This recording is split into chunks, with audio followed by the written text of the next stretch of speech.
Great. Good evening, everyone, and welcome to November's Portuguese American Art Gallery Meet the Artist Talk, brought to you by the Embassy of Portugal in Washington, D.C., Palcus, and the Chamber of Commerce. We're so excited to continue these Meet the Artist Talk series with our second to last one of the year. My name is Mariana Brazão, and I'm a Palcus Director for New York. Joining me to co-host this session is the wonderful Leonor Brazão, a visual artist and member of the Portuguese American Artists Gallery team. So the session is going to be live streamed on Palcus's Facebook. You're also potentially accessing it here via Zoom, and then the recording can be accessed at a later time, both on Palcus Facebook and YouTube. Please feel free to put your questions in the chat, either on Facebook or here in the webinar, as there will be a portion dedicated to Q&A after the talk. Now I'd like to pass it over to Leonor, who's going to introduce our wonderful artist for today. Good evening, everyone. So it's a pleasure to me to introduce you Elizabeth Casqueiro. She's a Portuguese American artist. She's a visual artist from Portugal. And she came to live in the US first as a high school exchange student and later as a graduate student. She works from her studios in Washington, D.C. and Eastern Maryland. In addition to her background in design and architecture, Elizabeth pursued art studios at the Escola Superior de Belas Artes in Lisbon, Central St. Martin's College of Art in London, the Corcoran College of Art and Design, and the Washington Studio School in DC. After a career as a corporate architect with the World Bank Group, during which she traveled to the far reach of the globe, she became a full-time artist. She exhibits in the Washington, D.C. metropolitan area and other cities in the United States, as well as in Portugal and the UK. Her artwork is in a number of private and corporate collections. Welcome to this virtual space, Elizabeth. Maybe we can start sharing the presentation and we'll ask some questions.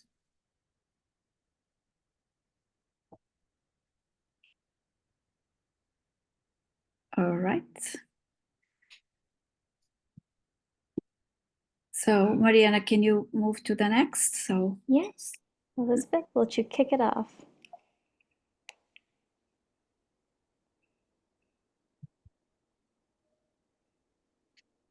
Elizabeth, your artwork is an intersection between the natural world and the built environments.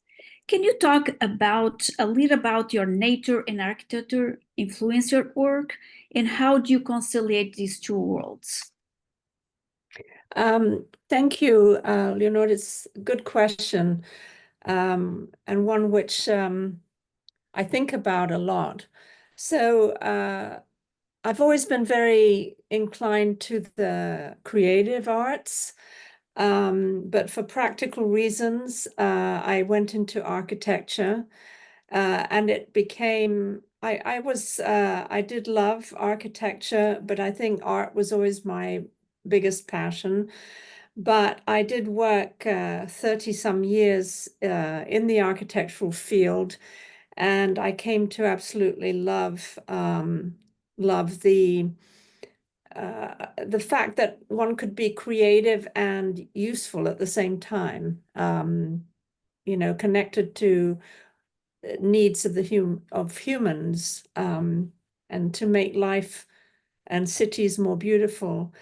When I retired from the World Bank, where I was an architect, I had decided to go back to my initial passion, which was art. And I found at the beginning that it was very hard for me to be loose, as an artist, I think, should be, in terms of, you know, the mark making as well as the thought process.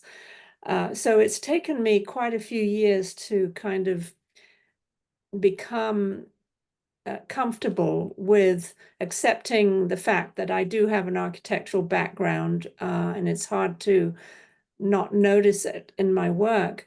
But at the same time, you know, to bring the poetry of art into my paintings. Wonderful. Yes, I think you kind of already answered my second question, but the question was about you, because you have an architecture background, and when did you decide to become a full-time artist? Yeah, I think you mentioned something about retiring, but it looks like there was already there was a little secret there that Oh, yeah. you're going to be an artist. You want to talk a little bit about that journey? Yeah, I've been drawing and painting since I was 4 years old, and it's always been my way of having a world to escape to, a world of imagination and a world that expressed my feelings. So it's always been there. And even while I was working as an architect, on the weekends, I would paint. But I was determined. I always knew that once I finished my career in the corporate world, that I would really want to be a full-time artist. As it is, I'm not totally full-time, but pretty much so. Wonderful. I know you are a very accomplished artist and you have some solo art shows. Can you share some of them to us? Sure. So I've shown, as you mentioned, in many different places, but one of my first shows in Portugal, and I've had 3 solo shows there now, was in the Centro Cultural de Cascais, where I did a series based on superheroes, because they were really my first window to America when I was living in Portugal when I was a kid. At that time, there wasn't much outside influence, but we did have the comic books, and that was something I was always very interested in. And since then, I've had solo shows in many different places. This image here is in Virginia in the Athenaeum. I've had 2 solo shows in that space. It's a wonderful gallery. I've been to one of them actually. Okay. And this latest one was at the Embassy of Portugal, and it ended this year, but it was up for 12 months. And I called it Terra Firme, Terra Frágil, because it was about it's about the combination of the firm architecture with the fragility of nature, and how we have to pay attention to that combination. That's stunning. And kind of on that topic, can you share some of the techniques you use throughout your artwork as you're mixing these different mediums and modes? Sure. Most of my work over the last few years has been acrylic on canvas. The series I did for the Embassy of Portugal show was all except for a few were 40 by 30 inches, which is, yeah, it's not huge, but it's fairly large. And but I did do some in oil for this show. And I also, for some of them, incorporated things like glitter and paper. And I'm trying to do more of that as I go on to be more bold with the materials that I use. But as you see, there's a lot of pen and ink, figuration, as well as abstraction.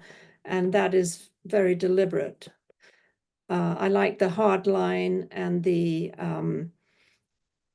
which is the drawn line, which comes from my background, but I also love the organic forms of nature. Yeah, and why nature? What does nature reminds you? What is the There's always an emotion behind those figures. There is, and in fact, when I speak of nature, I'm often thinking of flowers. because when I grew up in Portugal, my mother had a flower garden, which was wonderful. And at the time, I didn't really pay much attention to it. But now I actually do. And my sister, who still lives in that house, has continued that flower garden. And so a lot of when I do these flowers, I'm thinking really about my childhood. I also incorporate formal gardens, like in this painting on the right, which is called Ascending. You might see some shapes that are round shapes with some squares, and that is from formal landscape plans, which I find very interesting. Yeah, I just want to remind the listeners, if there's anyone listening, that they can send the questions through the chat, right, Mariana? Yep. Or in Facebook. Yeah. On Zoom or on Facebook. And Elizabeth, can you share about any other more collaborative art shows that you have participated in? Yes, in fact, yes, here in this slide, you can see this was towards the end of my show at the Embassy of Portugal. I did a collaborative project with 22 Portuguese immigrant women. And we did 2 workshops, one in Washington and one in New York. And each woman was asked to create a minimum of 2 cloth panels, design them with, what it means to be a Portuguese woman, what it means to be an immigrant Portuguese woman. And we then made it into this tablecloth, which represents the passion that Portuguese people have of coming together over food in a table. It also talks about the fiber, the textiles, the textile industry in Portugal, which is essentially where a lot of the emigration has occurred in the interior of the country. So this was an absolutely rewarding, wonderful experience, which I think everyone enjoyed quite a lot, as you can see.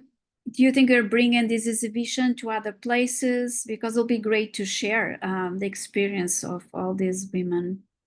Yes, I mean, I have thought about this a lot. I would like to do this in every Portuguese community in the US. That would be my real dream. And then we either do one huge tablecloth by uniting all these contributions from all the communities, or we do separate tablecloths, which then would be exhibited somewhere, and along with dialogue about immigration, and which of course is a big topic right now.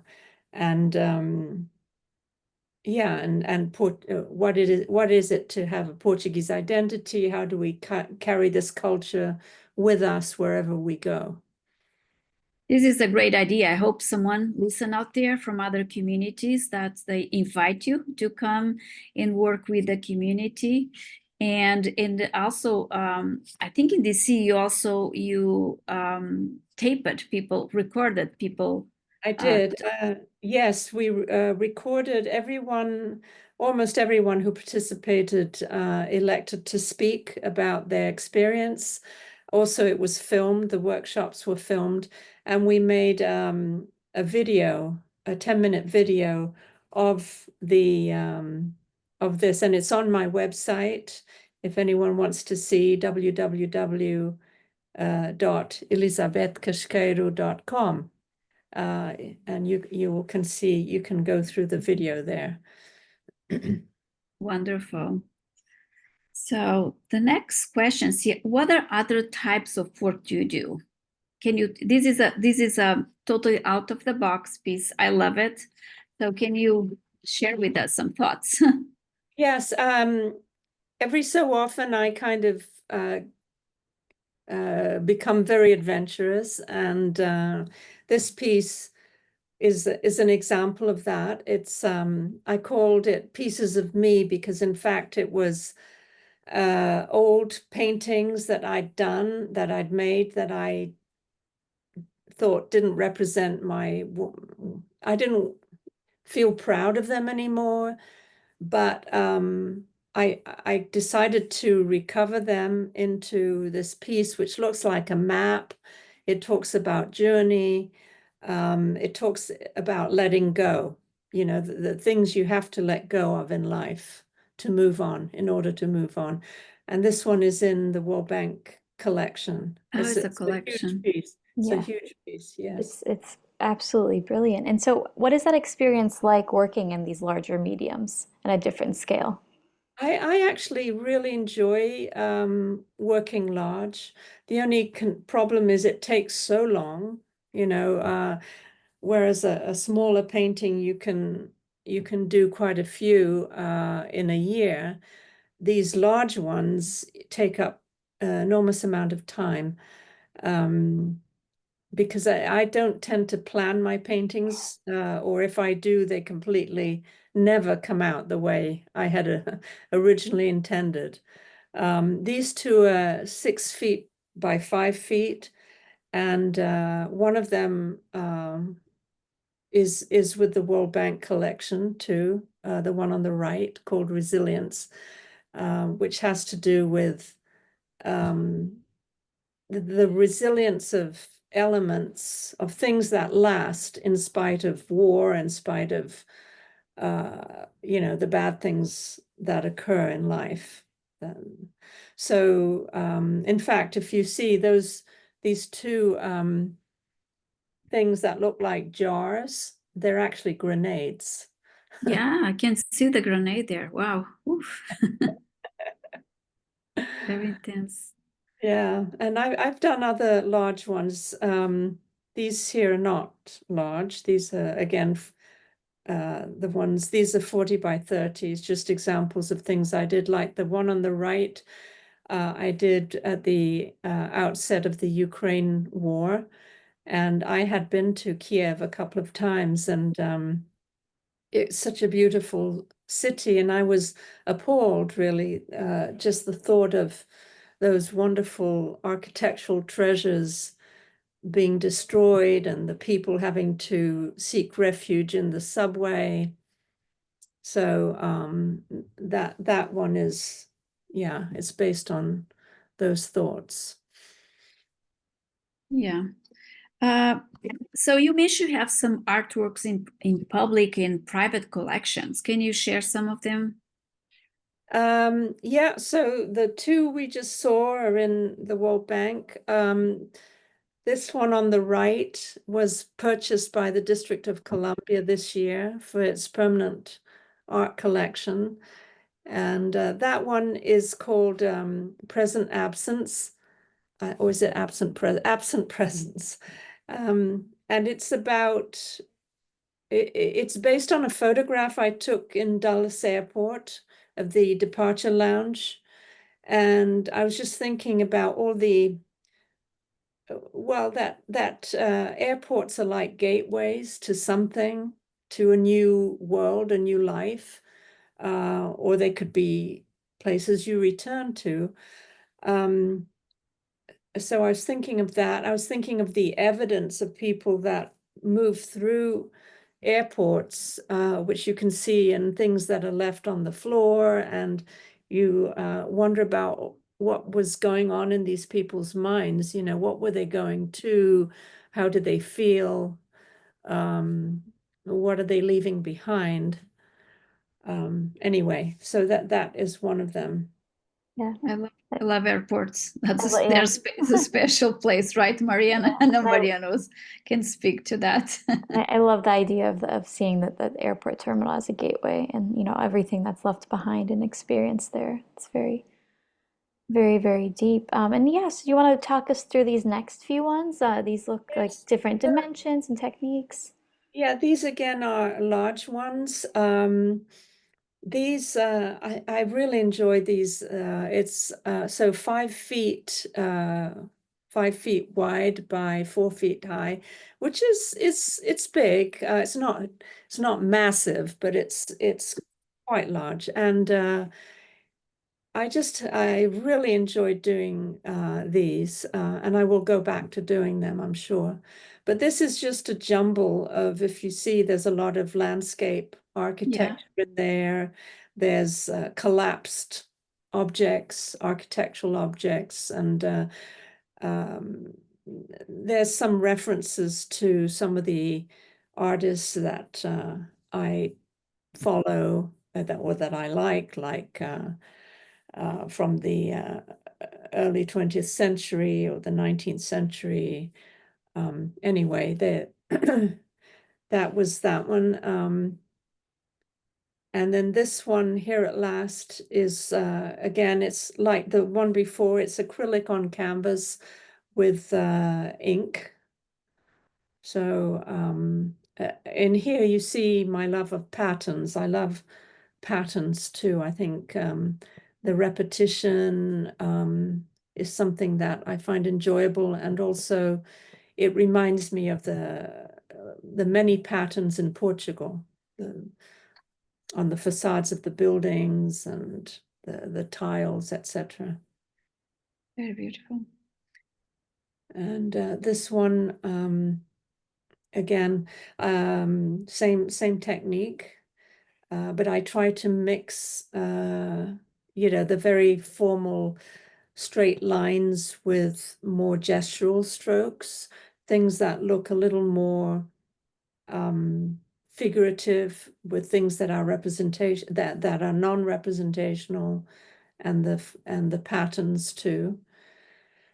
In fact, the title "I'm of Two Minds" it's an interesting thing. I always give my paintings titles at the end after they're done, never at the beginning. And it's funny. It's the titles come to me immediately once the painting is finished. Yeah, I really can see here your architectural side in your gestual, more fluid side, like mixing. It's very, very interesting. Yeah, so these are large, but you also have some small size works, right? You also work with small Yeah. canvas. Well, these I do these little ones, 10 by 10 inches. These are works on either canvas or board. And what I'm doing here is I work out problems or thoughts that I have that I then can apply in a bigger format. So these I can do fairly quickly, and it's very satisfying when you can do something and at the end of 2 or 3 days, it's done. It makes you feel like you're getting somewhere, you're doing something. It's a good feeling. Yeah. It's a relief. Yeah. Yeah, And you they're also work, beautiful. yeah, and you also work with some other materials as well, in terms of your canvas. So can you talk Uh, about these made on paper? these are made on paper. I love working on paper because you can't really make mistakes on paper. So you have to go with what's there. So whereas with acrylic, you can go over and over it, and it doesn't matter. This is on handmade paper. It's made in this small company I found, and they actually pull the paper by hand when they're forming it, and it makes this wonderful deckled edge that you see on the right. They also make just straight edges like the one on the left, but the quality of the paper is amazing. It Yes, really, beautiful. yeah. Yeah, I think when we talk, you mentioned something about in paper that sometimes there are mistakes you incorporate on the drawings. Is that correct? Yes, like the one on the right,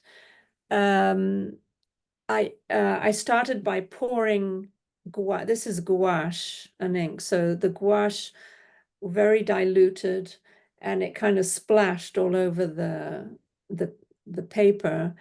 And that's what then gave me the direction to paint over, to draw over it.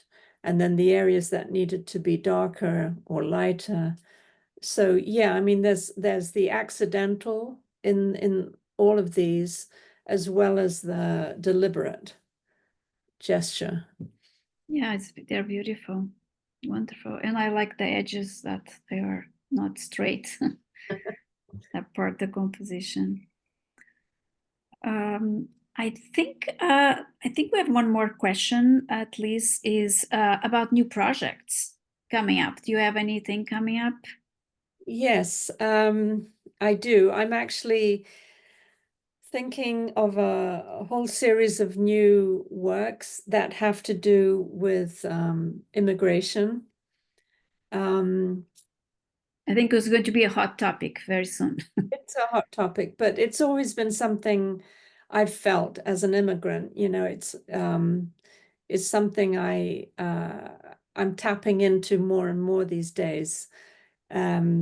Anyway, this drawing isn't necessarily about that. It's more of a experimentation with techniques and photography.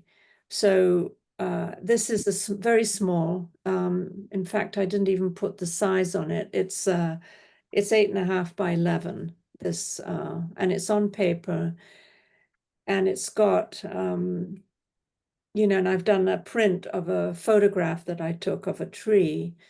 And so this one, I didn't have any thought in mind necessarily, but as I look at it after it's finished, it really looks to me like it's about creation. It's about things that are good things that are happening in the universe and in our world.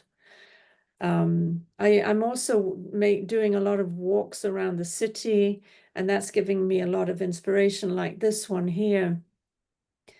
I initially called it Tent City because, as you know, unfortunately, Washington, D.C. has a lot of homeless people and living in tents, and which bothers me a lot as an architect, that everyone doesn't have permanent shelter. So there's this area in downtown where there's this gorgeous statue, very regal statue of a man on a horse, a general, and the buildings, the high-rise buildings, and then there's all these tents around the statue. So this is the city. This is, the city isn't only the things that we want it to be. And this one, again, this is just, I'm just putting things together, different mediums. This has fabric that's been glued on board. And then I did a drawing in graphite. I've done a pen and ink sketches. And then the little thing on the left, which says O Grande Ilusionista, came from a political poster in Lisbon during the past election. So I just call it O Grande Ilusionista.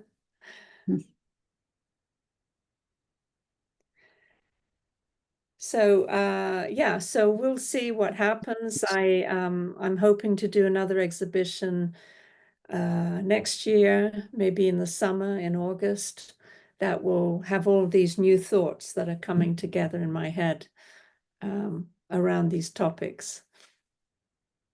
Wonderful. Thank you so much. Also, just for the audience to know, do you accept commissions? How people can purchase your artwork? Yeah, I mean, the best thing is all my information is on my website. And people can come and can contact me if you're in Washington area. My studio building, which is in Georgetown, we have 2 open houses a year, and the next one that is coming up, and it is excuse me, I have to verify, but I think it is November. Oh, shoot. No, it's December. You can 8th. post in your It's social December media, 8th. right? I can. It's December 8th at 1 o'clock.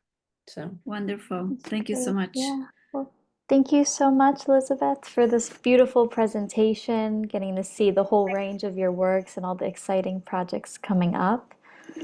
Thank everyone who's attending now or watching this recording later. Just want to let everyone know that we have our last Meet the Artist talk of the year on December 10th from 7 to 7:30 p.m. featuring artist Eva Avenue. And so please visit the Portuguese American Artist Gallery at PortugueseAmericanArtGallery.com, where you can see the wonderful work of Elizabeth on her artist page. thank you. It's been a pleasure. Thank you all so much. Have a great night. Bye.